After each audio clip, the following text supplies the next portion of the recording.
Caring Review, print speaking to the blind, celebrating 40 years of audio newspaper production. Welcome to this week's edition of the Glasgow Times podcast, recorded at the Bishop Briggs Media Centre by our amazing volunteers. You can get in touch with us via Facebook, Twitter or Instagram using @QNReview.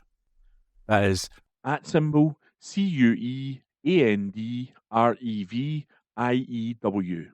You can also contact us directly by emailing information@QNreview.com. That is INFORMATION@CUEANDREVIEW.com, or by calling 0141 772 3976.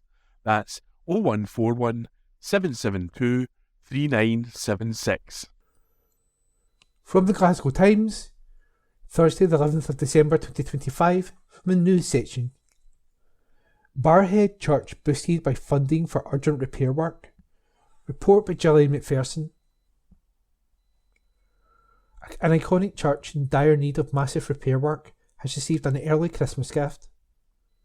Over a number of years, the gutters, brickwork and windows at St John the Evangelist in Barrhead have begun to leak water into the interior walls of the building, resulting in severe damp. An urgent payout of £10,000 from the National Churches Trust will now help towards the £900,000 needed to fund the first stage of its restoration project, which will make the church wind and watertight.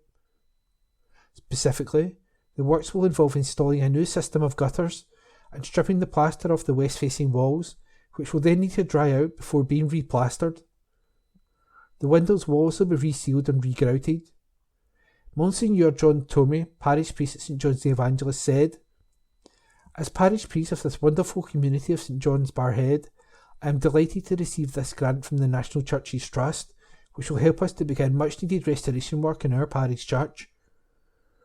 The decision to repair the church and not demolish it has meant so much to my parishioners, who are fully committed to raising all the funds we need for this stage 1 of our restoration work." Claire Walker, Chief Executive of the National Churches Trust, added, "The National Churches Trust is delighted to be able to support St John the Evangelist Church to enable them to carry out urgent repairs to their beautiful building. It is hoped that the works will be put out to tender before the end of this month and will then commence sometime between the end of January and the middle of February. While the works are carried out, church activities will be moved into the church hall, with the hope that they will be able to resume within the church for itself by Christmas next year. The grant from the National Churches Trust is the second that St John's has won this year, after also receiving £25,000 from Benefact Trust towards the project. A further £10,000 was raised in 2025 through the church's summer fete, as well as several £1,000 with our very successful Ladies' Day on St Andrew's Day, quiz nights and one-off donations. The court is also currently raffling off a Doctor Who script signed by Peter Capaldi in need of the project. The script was donated by the Glasgow-born star, who was the 12th actor to play the Doctor in the world's longest-running sci-fi drama. St John's will be running more fundraising events in future to help them continue with the restoration work remaining to be done. We have already engaged in many fundraising initiatives so that we can complete stage 1 as soon as possible," added Monsignor John Tormey. "We will then start stage 2 to improve the heating, lighting and flooring in the church, and to repaint the whole church so that it can be restored to its former beauty. We are immensely grateful to all those who, like National Churches Trust, have contributed to this worthy cause." That article was written by Gillian McPherson and read by Ian McKenna. From the Glasgow Times, Thursday the 11th of December 2025, from the news section. Glasgow CCTV shows thug attacking men with bottle on ScotRail train. Article written by Esther Tarnay. A thug launched a wild attack on 2 men with a glass bottle on board a Glasgow train. The High Court heard how 16th of February last year, Thomas Craig was drunk on a train from Glasgow Queen Street to Perth, where he began speaking to other passengers on the train who were sitting across the aisle from him. Within 10 minutes, he hurled an insult at one man before suddenly launching an attack, jumping from his seat and hitting a victim twice over the head with a glass bottle. He ran away through the train carriage, but Craig pursued him and continued to relentlessly strike him with the bottle until it smashed, leaving Craig holding the broken neck of the bottle. The victim's friend tried to intervene but was attacked himself when Craig turned and punched him 7 times before he twice thrusted the broken neck of the glass bottle into his chest. Craig then returned to his seat, throwing the neck of the bottle towards where the victims had been sitting. The 48-year-old then grabbed one of their phones and pocketed it. Craig walked down the train before taking off his blood-soaked jumper, replacing it with a clean hoodie from his belongings. British Transport Police officers and paramedics met the train at Larbert railway station, where both victims were treated for their injuries before being urgently taken to hospital, and Craig was arrested.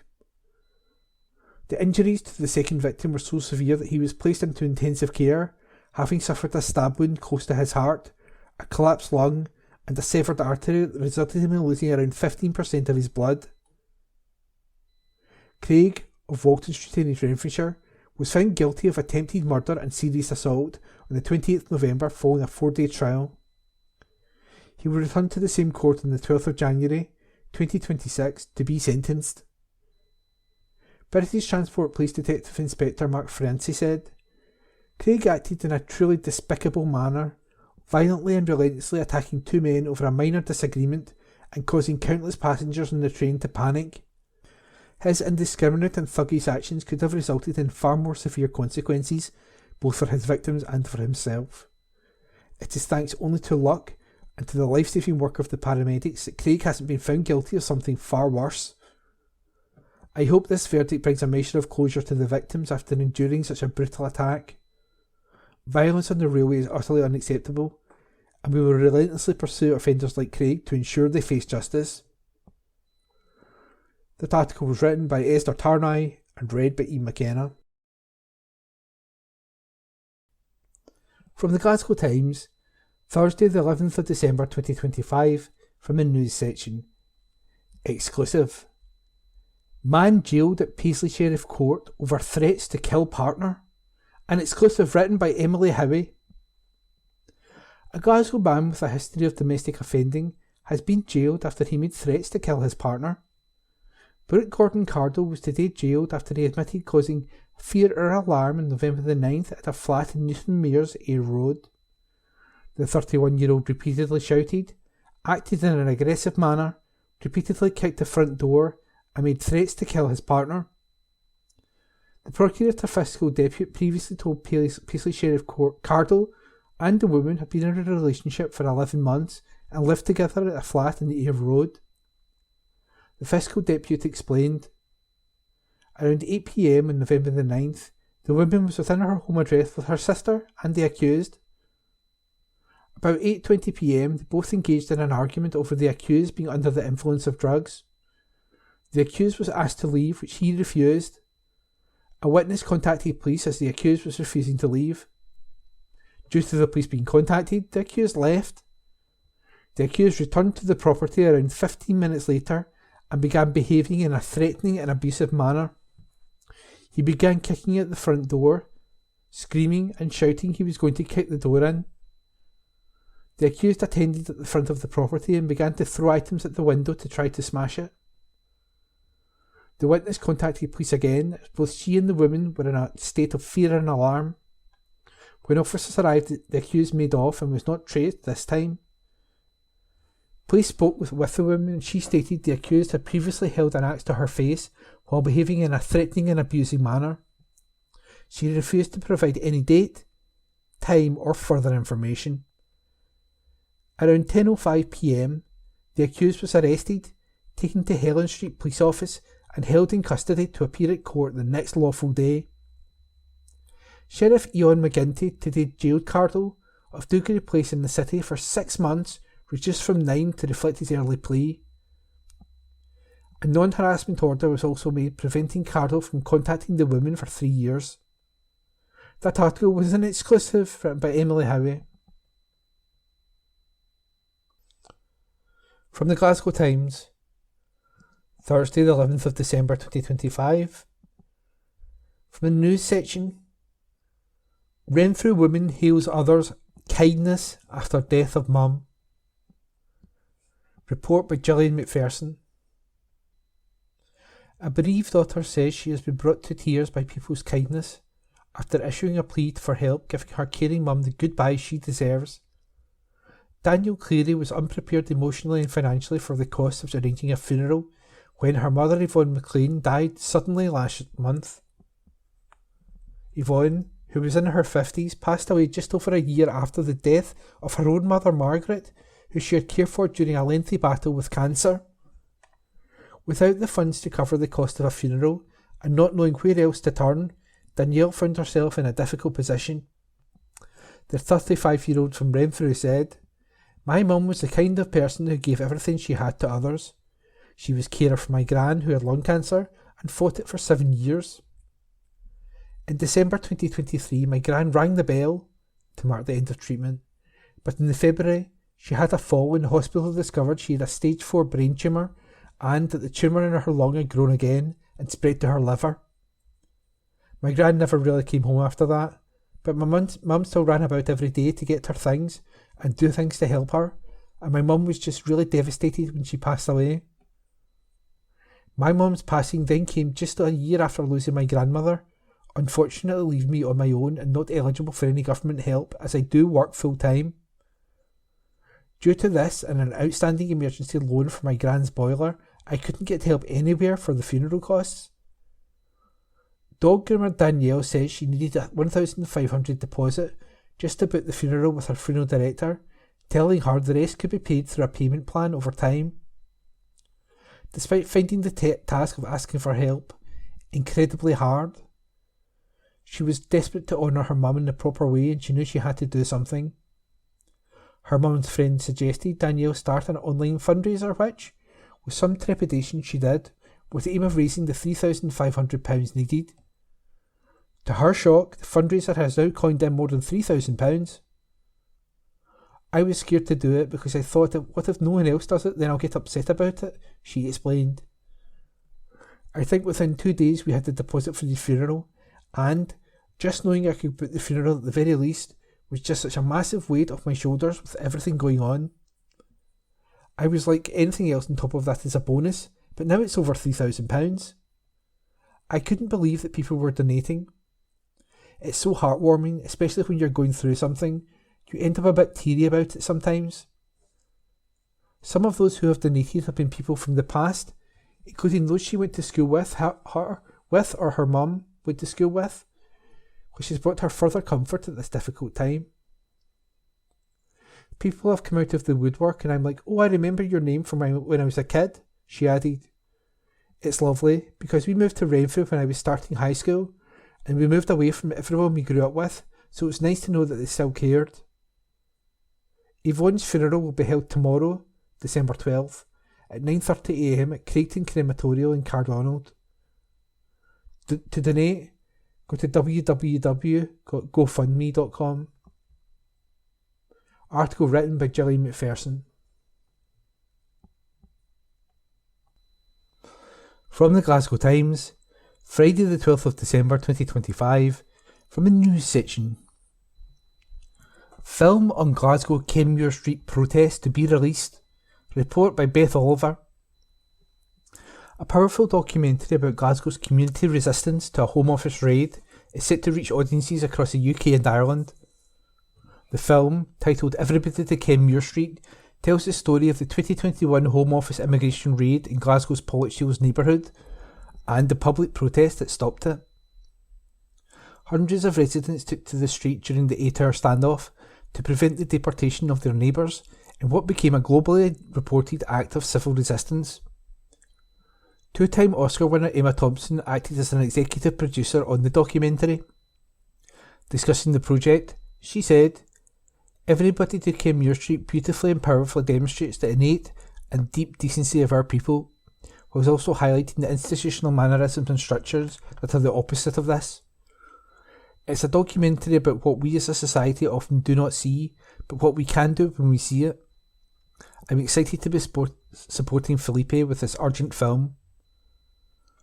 The film will premiere in January at the Sundance Film Festival. It will be screened on the festival's opening day as part of the World Cinema Documentary Competition. Directed by Felipe Bustos Sierra, the documentary uses crowdsourced video, archival footage and dramatised scenes to tell the story.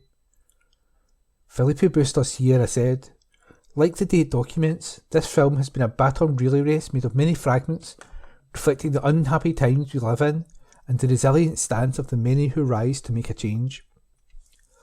I'm grateful for all our contributors and crew, whose patience, dedication and talent have allowed us to bring this film to screen, and excited to share it with audiences very soon."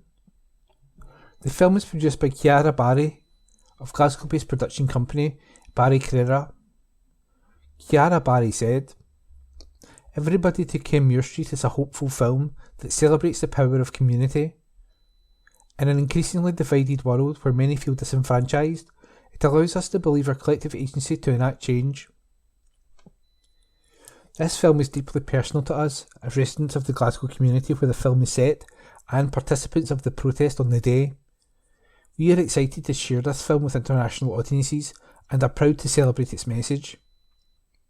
Edited by Colin Money, with an original score by Mogwai's Barry Burns and sound design by Jack Coghill, the film is supported by Screen Scotland. It also received backing through a Kickstarter campaign and support from Scottish trade unions.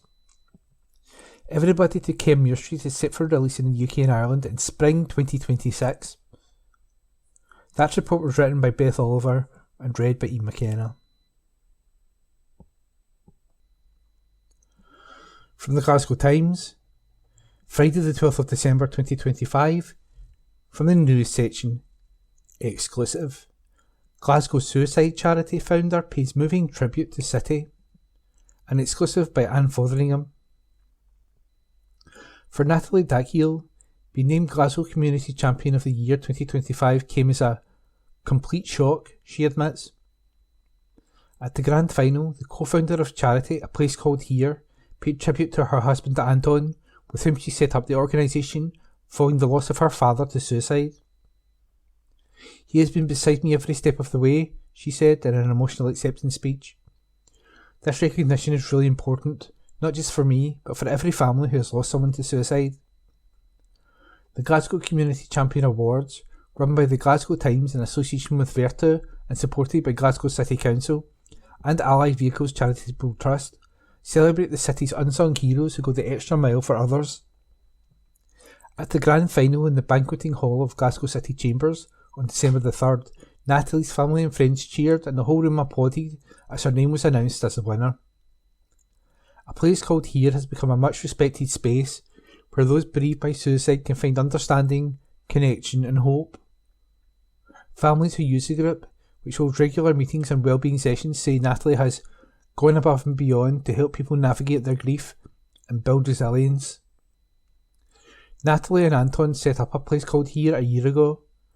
Natalie's dad, Mick Byrne, died by suicide in February 2024, aged 62, during what his daughter has described as the darkest and most painful time in my life. She told the Glasgow Times the group has given her purpose and has encouraged others to still celebrate the lives of their lost ones. Natalie added, "There is still so much stigma around speaking about suicide, and so being here at these awards, being able to speak about our loved ones, and being recognised for doing so, carries their memories forward. Our loved ones are not simply statistics. This recognition means so much. It means Glasgow stands with us." That article was an exclusive written by Anne Fotheringham. From the Glasgow Times, Friday the 12th of December 2025, from the news section. Queen Elizabeth University Hospital nurse accused of giving fatal dose. Article written by court reporter Grant McCabe. A nurse is to stand trial charged with giving a man a fatal dose of a drug meant for another patient. Blake Dolan allegedly killed Martin Weldon, 36, at the Queen Elizabeth University Hospital in Glasgow on August 13th, 2022. The 32-year-old of the city's Bridgeton faces a charge of culpable homicide. It is claimed he did culpably and recklessly prepare and administer a quantity of prescription drugs without having regard for NHS Greater Glasgow and Clyde guidelines. This includes an accusation that he made a false record on hospital software that the correct and supervised giving of medication had occurred. Dolan allegedly went to the room of Mr. Weldon with 2 sets of prescription drugs with a fellow nurse, and also, while not using a hospital laptop, to cross-check against patient records. Prosecutors further allege he did fail to conduct the proper series of safety checks before administering the medication. It is claimed Dolan did not confirm the correct prescription for a patient and the nature of the drug about to be given. The charge concludes that he did inject Mr. Weldon with a lethal dose of Class A opioid, alfentanyl, which is allegedly for another patient on the ward. Prosecutors state that Mr. Weldon, of Dumbarton, West Dumbartonshire, died as a result, and that Dolan did kill him. Dolan faces an alternative charge under the Health and Safety at Work Act in connection with the death. The case called for a hearing at the High Court in Glasgow today. Murray McCara, defending, told the court that the defence were awaiting 31 items from the Crown.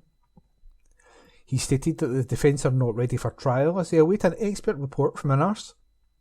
Mr. McCara said, "Given that the date identified for the trial is 12 months away, this report will be intimated to the Crown well before the trial date." Prosecutor Leanne Cross stated that the Crown have made full disclosure of evidence other than Mr. Weldon's medical records. Ms. Cross added that work is ongoing for the reaction and the records will span at the last 3 years of his life. Judge Lord Mulholland set a trial date at the High Court in Glasgow for January 2027, which is expected to last 12 days. The defence will be conducted at a trial by Solicitor Advocate Simon White, and an allocated judge is yet to be determined. That article was written by court reporter Grant McCabe. From the Glasgow Times, Friday, the 12th of December 2025, from the news section. Stanley Baxter dead at 99. John Swinney pays tribute to legend. Report by Aidan Maxwell. Tributes have been paid to the legendary Stanley Baxter, who has died at the age of 99. The news of the Glasgow-born comedian and impressionist's death has sent waves through social media, with friends, fans and fellow stars sharing their condolences for a man who brought smiles to millions. One of the very first to pay tribute was First Minister John Swinney, who wrote on X, "Very sorry to hear of the death of Stanley Baxter, a giant of Scottish entertainment. He brought incredible joy to generations. My sympathy to his family." A mainstay of the Glasgow theatre scene, the King's Theatre took to Facebook to honour his legacy. "We are saddened to hear of the passing of Stanley Baxter, the legendary actor and comedian who made a unique and lasting impact in the world of panto with his memorable performances on the King's stage. We are celebrating his life today, thinking of his loved ones at this time." The Pavilion Theatre also shared their condolences, stating, "We are saddened to hear of the passing of Scottish show business legend Stanley Baxter, a true star of stage and screen who will be sorely missed. Our thoughts are with his family and friends at this time." Broadcaster Gary Crowley also shared cherished memories of watching Baxter perform. "We grew up watching this fella. His Stanley Baxter picture show was an essential watch in our house," he said. "We absolutely adored him. Safe travels, Stanley, and thank you for the magic. All together now? Is that a marrow on your bara, Clara?" Others shared clips of Baxter's timeless work, including author Lisa Evans, who noted, "A tiny, neat little sketch from Stanley Baxter, who has died aged 99. His extraordinary Christmas TV extravaganzas were a high point of my childhood, combining wit, camp, razor-sharp impressions and amazing production values." Broadcaster Robin Galloway echoed the sentiment that Baxter was a visionary ahead of his time. "With the passing of Stanley Baxter, we lose a true original, a comic visionary whose Parliamo Glasgow was decades ahead of its time, and whose sketches like Mia Farah's Farah, the Mara and the Bara, remain pure, unparalleled genius." Baxter was honoured with numerous awards throughout his prolific career. BAFTA paid tribute to his achievements in social media. We are saddened to hear that Scottish actor and comedian Stanley Baxter has died, aged 99. Baxter starred in a string of TV comedy shows, including the BAFTA-winning The Stanley Baxter Series and The Stanley Baxter Big Picture Show. He received an Outstanding Contribution to Film and Television Award at the BAFTA Scotland Awards in 2020. Born on May 24, 1926, Baxter's career began as early as age 6 in a tiny hall in the Partick area of Glasgow. After wartime service, he joined the Citizens Theatre as an assistant stage manager, eventually making his first major television break in the satirical sketch show On the Bright Side, co-hosting with Betty Marsden. He went on to helm The Stanley Baxter Show, which aired from 1963 to 1971, cementing his status as a television star. In addition to being one of Scotland's best-known pantomime stars, he appeared in a number of popular films, including Very Important Person and The Fast Lady. After retiring from performing in the 1990s, he was honoured with a Lifetime Achievement Award at the British Comedy Awards in 1997. A documentary exploring his extraordinary life, Being Stanley Baxter, will be broadcast on BBC One Scotland at 10 p.m. December 31st and will subsequently be available on BBC iPlayer. At his request, Stanley Baxter's funeral will be a small private ceremony in the company of family and close friends. There will be no memorial service or plaques. Written by Aidan Maxwell, read by Ian McKenna. Glasgow Times News on Monday the 15th of December. Glasgow residents plea as Police Scotland closes too many stations. An exclusive article written by Esther Tarnay. North Glasgow residents requested pop-up police offices in their area following the closure of too many stations. Members of Possil Park Community Council discussed the issue at their meeting last week at Possil Point Community Centre. One attendee said, "I've seen comments that they closed too many police stations. I'm not saying that they should build and open a new one, but there is this community centre, possibilities next door or even Queen's Cross facilities. Is there not something that they can do within our communities?" One community officer who was present replied, "Police Scotland has discussed pop-up hubs and some offices are attached to other services, which can be beneficial. However, this is well above our pay grade." The speaker continued, "Police should be going into community facilities, youth centres, disabled services to keep people informed." Another resident added, "For example, there's a hall in Balmulloch and we have different organisations, including the Housing Association and the NHS, coming in and using those facilities. The money goes back into the community and these services are there 4 or 5 hours a day for people to use them." In response, the officers explained that police need a secure internet connection and that they deal with a lot of confidential information. He continued, "It becomes more complicated as you move on. We have to consider access to rooms and how easy it is for people to walk in and see sensitive information. We would love nothing more than to have lots of stations open." This comes after we reported last month that the force has put Saracen Police Station in Possil Park on the market for £150,000. The 2 remaining police stations in the area are the Mary Hill office and Baird Street Station in Springburn. Elsewhere in the city, the Gorbals Police Station has also closed, while the office in Castlemilk is up for sale for more than £200,000. An exclusive article written by Esther Tarnay. Glasgow Times News on Monday the 15th of December. John Swinney sends a message to the victims of an appalling Bondi terror attack. An article written by Amy Miles.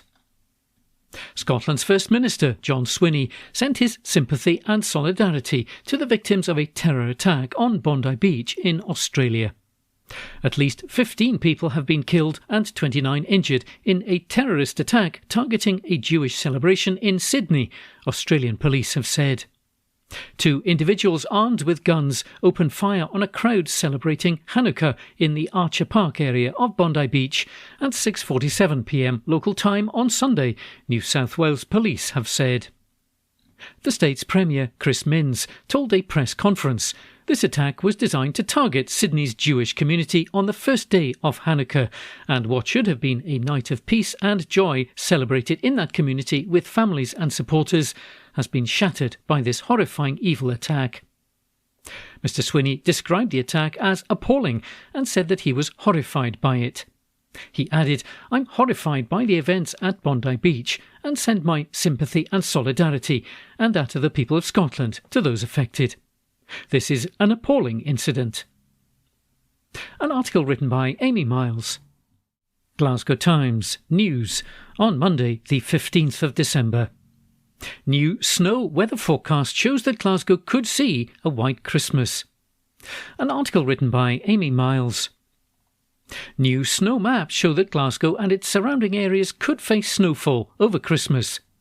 According to the latest WX charts forecasts based on MetDesk data, the persistent snow is expected to hit northwest Scotland from the 20th of December.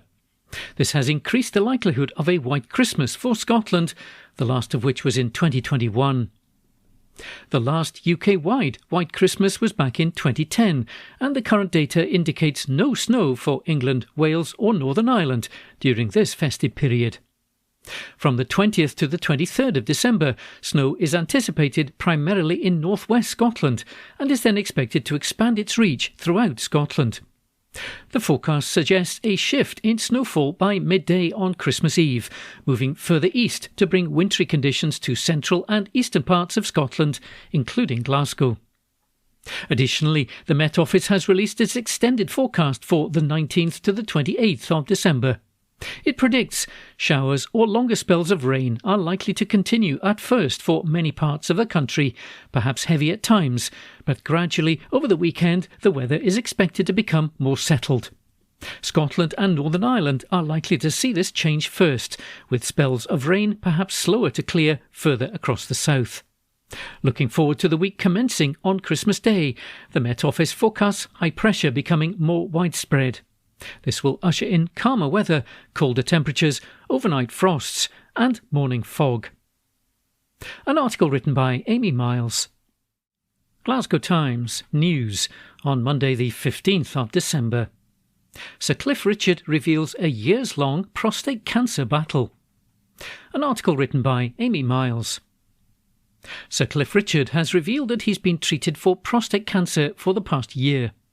The 85-year-old singer said his cancer had gone at the moment and backed calls for a national screening test for men. In an interview with ITV's Good Morning Britain, he said, "I don't know whether it's going to come back. We can't tell those sort of things, but we need to, absolutely. I'm convinced. Get there, get tested and get checked." He said that he was diagnosed after a health check for his insurance ahead of a concert tour of Australia and New Zealand. The good fortune is that it was not very old, and the other thing is that it has not metastasized. Nothing had moved into bones or anything like that. The singer, known for decades of hits, including The Young Ones, We Don't Talk Anymore and Summer Holiday, described the lack of a national screening programme as absolutely ridiculous. Sir Cliff said, "We have governments to look after our country and those who live in that country, so I can't see how you can say, oh, we can do this, we can do that, but we won't do this for these people. We all deserve to have the same ability to have a test and then start treatments really early. It seems to me I've only been for 1 year now in touch with cancer, but every time I've talked with anybody, this has come up, and so I think our government must listen to us." The King last week said that his cancer treatment would be reduced in the new year, and Sir Cliff said that he was keen to join forces to raise awareness. "I've been involved with many charities over the years, and if the King is happy to front it for us, I'm sure loads of people would join him. If the King is listening, I think most of us would say we're available." Sir Cliff was interviewed by former Sky News presenter Dermot Murnaghan, who announced his diagnosis with stage 4 prostate cancer in June. Afterwards, Mr Murnaghan, who's 67, spoke to GMB presenters Susanna Reid and Richard Madeley about his own diagnosis and encouraged men to get themselves tested. He said, I was ill. I fell ill. I'm stage 4, so I was on a long holiday far away from these shores and felt awful and put it down to jet lag or an infection. I rapidly understood that I was really bad and flew back here and went straight to A&E, straight into a hospital bed.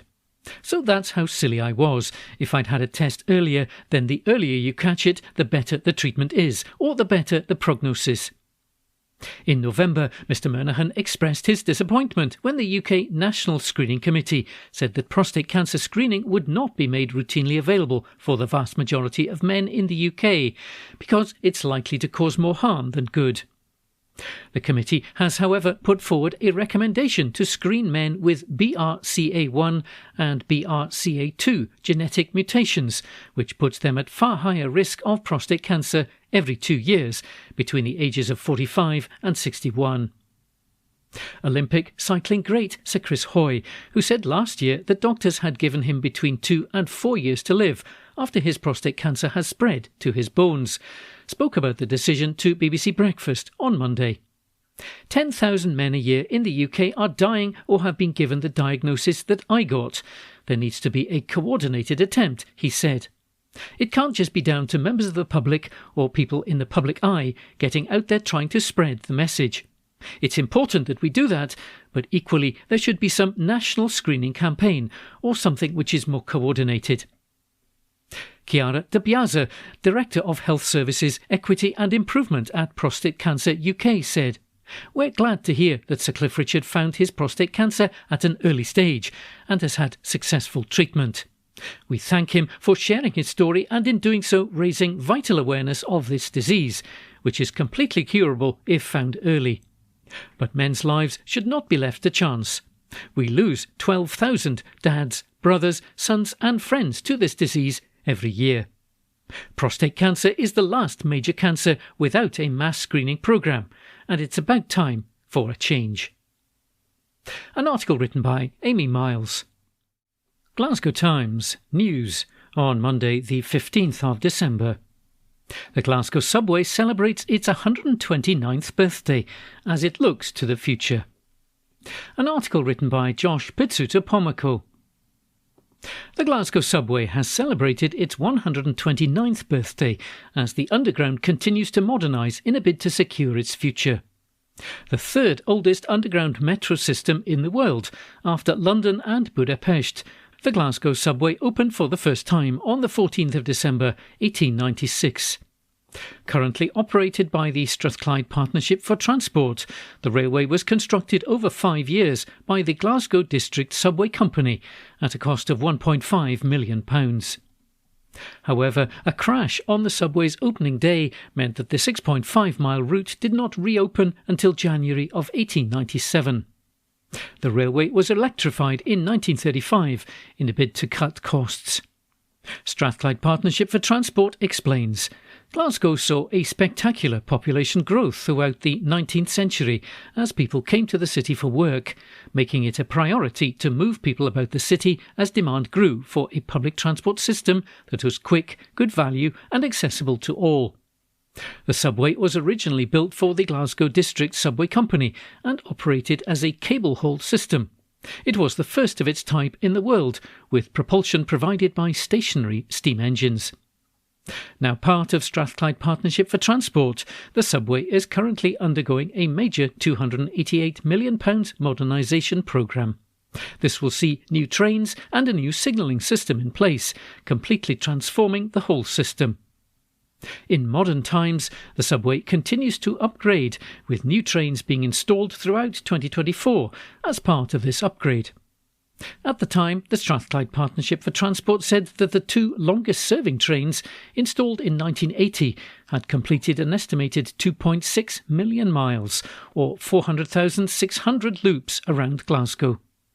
The company has also begun to install platform screen doors across the system in recent months. The new safety measures were recently rolled out at Govan Station. The company said on Facebook, "You may have noticed that installation of the platform screen doors has begun at Govan Station. This is the next stage of our modernisation programme ahead of further testing of the new signalling and communications system." An article written by Josh Pitsuto-Pomako. From the Glasgow Times on Tuesday the 16th of December 2025. From the news section. Arrest incident on Drumlacken Street in Glasgow's Summerston yesterday. And this article was written by Amy Miles. A man has been arrested after residents were forced to evacuate their homes during a disturbance. The police were attending a flat in Drumlacken, spelt Drumlaken Street, Summerston, Glasgow, at about 9:50 a.m. when the incident started. Armed police were deployed to the location and stayed outside the North Glasgow residence for several hours as a precautionary measure. Images sent to the Glasgow Times around this time showed a significant emergency service presence in the area. Pictures depicted police vehicles blocking the roads, with officers keeping watch. More than 10 hours after the incident started, police revealed that a 56-year-old man had been arrested in connection with the disturbance. Inquiries are ongoing. The Glasgow Times reported yesterday that the alleged disturbance forced the neighbouring residents to evacuate their properties. They were directed towards the Belcraig Centre, which was set up as a temporary rest centre for those displaced during this period. The displaced residents were able to return to their homes shortly after 7 p.m. on the same day. A spokesperson for Glasgow City Council said, residents displaced from properties on Drumlacken Street, Summerston, should now be able to return home. The temporary rest centre at Belcraig Community Centre has now closed. Sergeant John O'Adams said, I'd like to thank the local community for their support and patience while officers were in attendance. While inquiries remain ongoing, there is no longer disruption to the area and no wider risk to the public. And that article was written by Amy Miles. From the Glasgow Times on Tuesday, the 16th of December 2025. From the news section. Glasgow Caledonian University leads £2.6 million doctoral programme. And this article was written by Beth Oliver. A new £2.6 million doctoral training programme is set to advance research into oral health. Glasgow Caledonian University has secured the funding to lead the major UK-wide programme which aims to improve dental disease prevention and outcomes through scientific research and training. Funded by the Biotechnology and Biological Sciences Research Council, BBSRC, in collaboration with consumer health company Haleon, the 6-year scheme will support 20 PhD students across 5 universities. Professor Anita Simmers, Dean of the School of Health and Life Sciences, said, "This award reinforces our commitment to addressing global health challenges through research and collaboration. By leading this programme, we are equipping future scientists with the skills to deliver real-world impact in oral health. The programme will focus on critical areas such as dental caries prevention, dentine hypersensitivity and gum health. Students will work with academics, clinicians and industry partners to explore new approaches to oral disease prevention and treatment." Professor Gordon Ramage, Director of Glasgow Caledonian's School of Health and Life Sciences Research Centre for Health, REACH, and Programme Lead, said, "We're thrilled to receive this award. It builds on many years of collaboration with Haleon and allows us to support the next generation of researchers who want to make a real difference in oral health. Our team at Glasgow Caledonian is well placed to explore big questions from tooth decay to gum health and help move research from the lab into everyday practice. Participating universities include King's College London, the University of Leeds, Queen Mary University of London and the University of Southampton.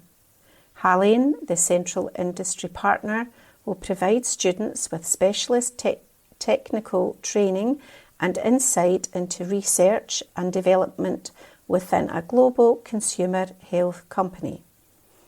Adam Sisson, Haleon's Global Head of Research and Development for Oral Health, said, "Oral health plays a critical role in overall health. As a consumer company which focuses on better everyday health and the largest industrial funder of PhD dental research in the UK for over a decade, Haleon is committed to advancing oral health research in collaboration with leading academic institutions. Through this approach, we're not only advancing science but investing in future talent to accelerate innovations which deliver real benefits for consumers worldwide. By connecting leading universities with industry expertise, the programme will equip emerging researchers with the skills needed for careers in science, healthcare and innovation, while supporting advances that can improve oral health around the world." Professor Anne Ferguson-Smith, BBSRC Executive Chair, said, "Through these investments, UKRI is strengthening the UK's leadership in critical technologies while creating meaningful opportunities for businesses, researchers and regions across the country.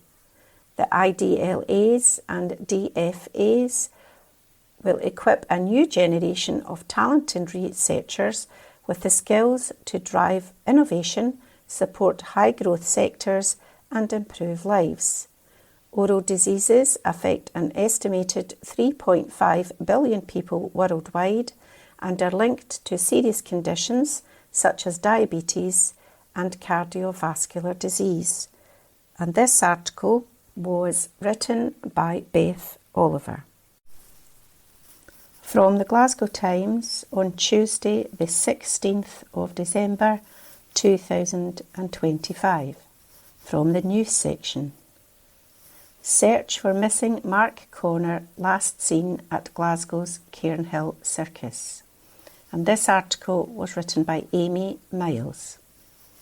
An urgent search has been launched for a missing man as cops become extremely concerned for his welfare.